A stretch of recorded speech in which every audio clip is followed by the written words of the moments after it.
June 1462, dawn near Argoviti, where the dam of the river pulled mist low across the grass and ravens beat a slow circle over sharpened wood. The smell of resin and horse sweat lay like a blanket over the Turkish road. The Sultan's vanguard reined in at the edge of a clearing, and the clearing did not clear. Forest rose where forest should not, a regiment of wooden lances lifting human cargo high enough to make even the bold stare up. Eyes do not learn that height in a lifetime. Vlad of Wallachia sat within this artificial grove, at a small table laid precisely with bread and meat, and a cup that steamed in the cool. He ate with a careful calm that belonged to ceremonies, not to fields.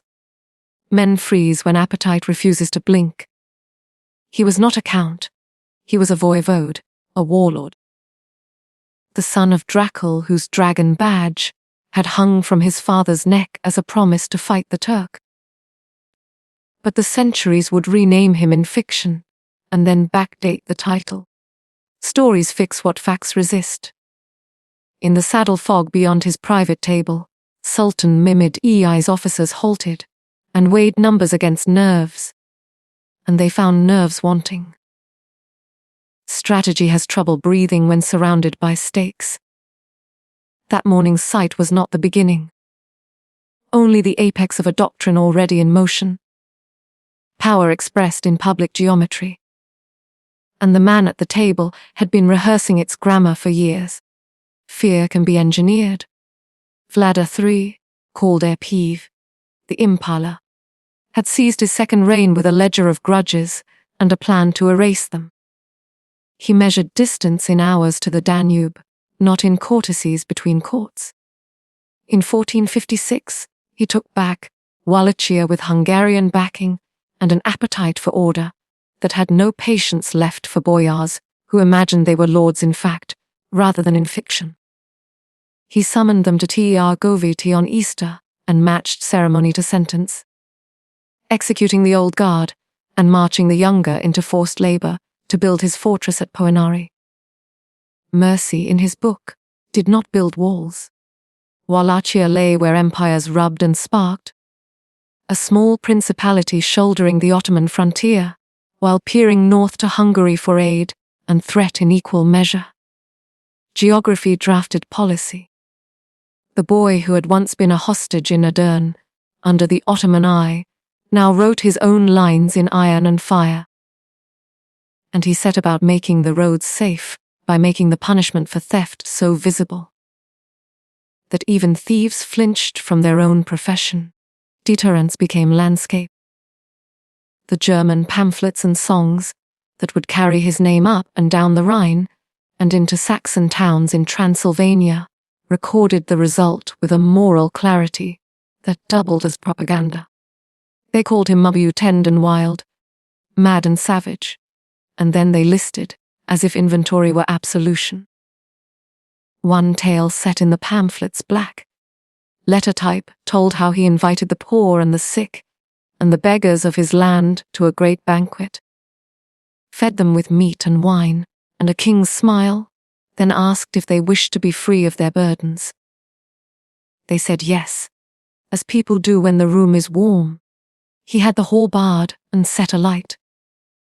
The chronicler recorded it not with prose, but with a shrug built into the rhyme. Some parties end with a prayer. This one ended with smoke. Another rumor, repeated so often in the German and Russian stories that repetition became its evidence, described a golden cup set by a public well in Tyre. Ravintite that no one dared steal. A test of the new order so brazen it became a dare to the century. Legends choose their props to flatter their point. When he turned south to the Danube, he opened letters with numbers rather than argument. In early 1462, bragging to King Matthias Corvinus of Hungary, he wrote, "I have killed 23,884 Turks and Bulgarians, not counting those burned in their homes, or the ones whose heads were cut off by my men." He counted as carefully as he killed. The figure carried the false precision of propaganda and the clenchedness of a man who wanted a promise kept. Accuracy mattered less than effect. He had reason to boast and more reason to dread. Mehmed Dafuma was not simply a ruler, but an institution with legs, the conqueror of Constantinople. A man whose scribes could draw a line from Edirne to anywhere he wished to go, and find the line honored under iron. Wallachia was a knuckle in a giant's fist. So he did what weaker princes do when the giant looks their way. He struck first and recklessly. On the night of 17th June, 1462, he loosed men into the Ottoman camp in the night attack, trying to cut down the Sultan himself and smashing at tents and guards with a violence meant to stand in for numbers. Chaos is the most democratic of weapons. He did not kill the Sultan. He did kill enough to make Ottoman order stumble for a few hours. And then he fell back along the Dîm-Bovitha, torching his own country's scrappy resources behind him, and littering the approaches with sharpened stakes that would become more famous than his horses or his armor. Retreat can be a script if written in thick ink. The forest of the impaled was the set piece. Contemporary chroniclers, Larnikos Chokokondyles among them, report that Mehmed Tayyay rode into sight of that grove near Tiagoviti and was struck with amazement. That his men took a breath through cloth and decided their stomachs had limits. Even conquerors have thresholds. Whether Vlad truly sat and dined among his dead at a neat table, as one German woodcut insists, matters less than the image. He understood theatre before the word had this meaning. Commanders who think in pictures tend to survive their own century's prose. He used wood like coin, spending it on shock and then on order. He sharpened thousands of stakes thick as a man's thigh, and set them so evenly that they read like law from a distance. Audiences learn fast when the stage is the horizon. Men who could not read the charters he issued could read the silhouettes he created. Literacy needs only one language to work. When the Sultan advanced regardless, finding his boots among the dead, and his officers unable to meet the clearing's eyes, he calculated and stepped past, waiting for sickness and hunger to do the rest. Math takes over when courage is having an argument with the air. The tales that multiplied in his wake, boiled, sung, printed, reprinted, blended generous truth with malicious rumor. Saxon merchants in Brad, who defied his tariffs, found themselves high on his stakes. Their carts turned into warnings.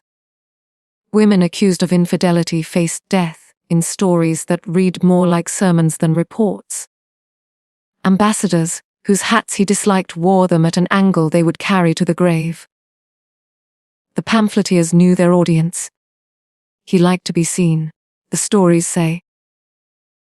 A man who held court among a geometry of pain, who raised a cup to what he had done, and turned the banal act of breakfast into a memorandum everyone could read. Rulers who write their reputations in morning light tend to have them survive the evening. And yet he was not only cruelty made flesh. He was also the product of a system that had taught him that the only way to rule a principality between giants was to be a weapon. Wallachia offered you two choices: be a bridge or be a spike. The structures he built to elevate fear had a carpenter's care in them. The stakes were shaved for a slow death when he needed time to speak, sharp and clean for quick work when he needed the message repeated more often. Engineering obeyed intent. His letters to Matthias were full of numbers, because numbers were the language men, like Matthias, read when choosing where to place cavalry next month. He wrote 238084, like a man showing receipts. Chroniclers echoed back his effects. Michael Beheim, a German poet who never met him, wrote a song that traveled from hall to hall in which Treacle Wader became a proverb for a man who made cruelty into a brand. The line between news and legend. Once plucked, hummed for a century. The Ottoman historians, too, recorded him with clipped disapproval under a name that made him a function. Kazakal Bey, the Impala Lord, and they used his end as closure. In late 1476, he died in a skirmish near Snagov, or in the field near Bucharest, depending on which account you favor, and his head was sent to Constantinople in honey, to prove that the man who had turned honeyed phrases to numbers was done. Empires prefer trophies when rumors breed too quickly. His bones, if they were laid at Snagov, moved or never were there. The tomb that claims him is quiet and cannot explain itself. Even graves, sometimes, learn not to answer. The parties he threw for the dead, the banquets in the pamphlets, the breakfast among the impaled, the invitation to beggars that ended in smoke, survive because they frame a truth. He used hospitality as a weapon and courtesy as a provocation. A table laid is not always an offer of peace. Fear in his hands functioned like a cavalry screen. It kept larger forces guessing about his true strength and taught small men to perform larger obedience. Strategy can ride terror as easily as horses. His rule, at its apex, bent crime into retreat. The golden cup by the well that no one dared to steal. Legend or fact. Signals a society that had learned to whistle past its own throat. Safe streets bought with spectacle were still safe. The Ottoman, push into his principality, receded for reasons that also included rain and road, disease and supply. Hungarian leverage and Ottoman priorities, and these would matter more than would, eventually, as they generally do in long wars. Logistics does not attend banquets. But his scenes remained. When Bram Stoker, a late Victorian clerk and theatre manager in London, read notes about a Voivode Dracula, and borrowed the name for a fictional count in 1897, he fused centuries of dread and rumour into a single title. The count that fiction invented was a compilation of Transylvanian landscape, Eastern European politics, and British anxieties about blood. The book made the title stick to the man backwards in time, and the Count who threw parties for the dead became a way to carry Vlad's biography into parlours that would never open a chronicle. Literature smuggles history in costume. Scholars today sift the pamphlets against the ledgers and the Ottoman and Byzantine histories, matching numbers to campaigns and separating theatre from theatre. They keep his letter to Matthias close, because its bragging arithmetic sounds more like a workshop than a stage. I have killed 84 Turks and Bulgarians, he wrote, not counting those burned in their homes. The sentence still scratches at the inside of the glass. We can argue about the banquet's details, and whether he truly lifted a cup amid 1,000 groaning posts while Mehmed's scouts stared. But we cannot argue away the clearing where men were made into an argument against invasion. Certain exhibits teach without labels. He remains a lesson in what leaders do when surrounded and outnumbered, and in what fear can buy when stared at long enough by a man who understands audiences. Publics take dictation from spectacles that claim to hate them. He also remains an answer to a question a small state asks, when an empire rides near, how far will we go to be visible? Visibility, at his table, cost other men their lives. If you stand, now, in the fields near Tia, Govati in a morning, when fog lies low and the birds are in a considerate mood, there is no geometry left in the grass. The ground has recovered the habit of being only ground. But the chronicles that describe a forest built overnight, and a breakfast laid beneath it have not forgotten the physics of that morning. They notice a cup when it rises where it should not, and the title that stuck to him in hindsight. The Count lays a cloak over the voivode, who sat at a small table with a soldier's hunger, while the Sultan's outriders blinked in the wet air and decided to keep their distance. Names are always late to the real work.